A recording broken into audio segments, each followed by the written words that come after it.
নতুন আলুর ভর্তা দিয়ে আজকে সকালটা শুরু করব। তো এখানে আমি ডিম সিদ্ধ বসায় দেওয়া হয়েছিল। আর টমেটো আমার খুব পছন্দের একটা ভর্তা, সেটা হচ্ছে পুরাই ভর্তা করা। এটা আমার কাছে ভীষণ ভালো লাগে। আসসালামাইকুম, কেমন আছেন সবাই? আশা করি সবাই খুব ভালো আছেন।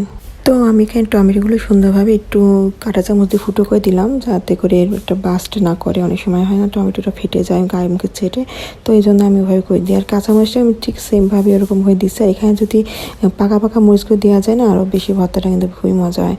তো এখানে ডিম বোনাটাও প্রায় শেষের দিকে, আর এখানে আলু ভর্তা করে নেওয়া হচ্ছে। প্রতি সকালটা একটু ভিন্ন ভিন্ন আইটেম দিয়ে করলে কিন্তু বেশ ভালো লাগে।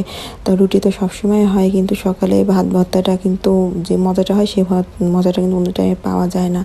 তো এই যে ভর্তার জন্য এখন এগুলো রেডি করা হবে। তো টমেটোগুলো তো সুন্দরভাবে হয়ে গেছে, দিকে ডিম ভুনাটাও হয়ে গেছে। আর আমার এটা খুবই মজা লাগে, টমেটো ভর্তাটা মুখে রুচি বাড়ানোর জন্য খুবই খুবই মজা। আসলে এত সুন্দর সুন্দর ভিডিও করি, যদি ভিডিওগুলো ভাইরাল না হয় বা কেউ না দেখে, তখন খুব কিন্তু খারাপ লাগে। আমি চাই আপনারা আমার ভিডিওগুলো দেখেন, আর খারাপ ভালো যেটাই হোক সেটা আমাকে কমেন্ট বক্সে জানান। এখনকার সময় মানুষ ভাইরাল হওয়ার জন্য কী না করতেছে, যেমন মনে করেন পিরিস, মামুন, তারপরে লাইলা, বা অদ্ভুত অদ্ভুত কাণ্ড কাহিনী শুরু করে কয়দিন পর পর। আরও কিছু কিছু কাপেল ব্লগ আছে, ভাই আমরা তো ওরকম কাপেল ব্লগ না বা কিছু না, আমরা আমাদের নিজেদের কন্টেন্ট দিচ্ছি, কিন্তু এগুলো দেখার মানুষের খুবই অভাব।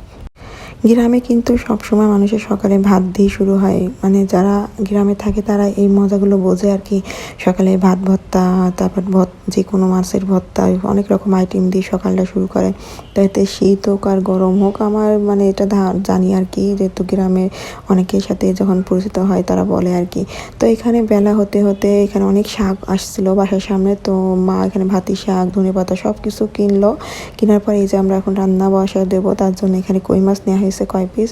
বাসায় যেহেতু অনেকে কই মাছ অতটা পছন্দ করে না, যেদিন কম করে নেওয়া হয়েছে। আর এখানে এখন রান্না বসা দেওয়া হবে কই মাছ দিয়ে, মানে শাক দিয়ে মাছ ঢাকা হবে আজকে। তো এই যে মা এখানে রান্না বসায় দিয়েছে, কই মাছটা আগে কষায় নেবে। কষায় নেওয়ার পর এখানে দিয়ে দেবে হচ্ছে পালং শাক। পালং শাক দিয়ে কই মাছ রান্নাটা কিন্তু খুবই মজার একটা রান্না। আমি রান্না মার দিকে বেশি শেখা, আর মা দিয়ে এখন করাই নিচ্ছি, কেন মায়ের আর মাকে দিয়ে সুযোগ দিয়ে দিতে হয়, মার হাতে রান্না খেতে হয় বেশি বেশি। আমি এই সময়টা একদম নষ্ট করতে চাই না, যত সময় থাকবে মা মাকে রান্না করে খাওয়াবে, তো আমি এটা আর খুব নিচ্ছি টাইমটা। তো এখানে হচ্ছে মশলাটার ভিতরে কাঁচামরিচটা দিয়ে দিল। কাঁচামরিচগুলো একদমই ঝাল নেই, এই জন্য একটু বেশি করে দেওয়া হয়েছে আর কি। আর এখানে একটু জিরের গুঁড়া, ধনের গুঁড়া দেওয়া হয়েছে। আর এখানে যেহেতু শাক, অত বেশি ঝাল দিলে ভালো লাগবে না, তার জন্য এখানে একটু গুঁড়ো ঝাল দেওয়া হলো। আর এই কই মাছ ভাজাগুলো এখন হচ্ছে এখানে তুলে রাখা হয়েছে ভাজার পরে। আর এটা কষানোর জন্য আলু আগে দিবে, যেহেতু আলুটা হতে একটু সিদ্ধ হতে টাইম নেবে, তো এই জন্য আলুটা আগে দিয়ে দিল।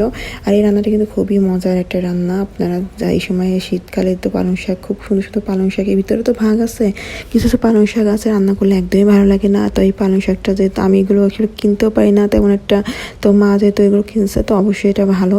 তো এই যেখানে পালং শাকটা দিয়ে দেওয়া হলো। তো এটা পানিটা মানে সিদ্ধ হয়ে যাবে, সিদ্ধ হয়ে গেলে কমে আসবে। আর কমে আসছে দেখেন কত সুন্দরভাবে। আর এখানে রেখা দিয়ে দেওয়া হবে মাছগুলা।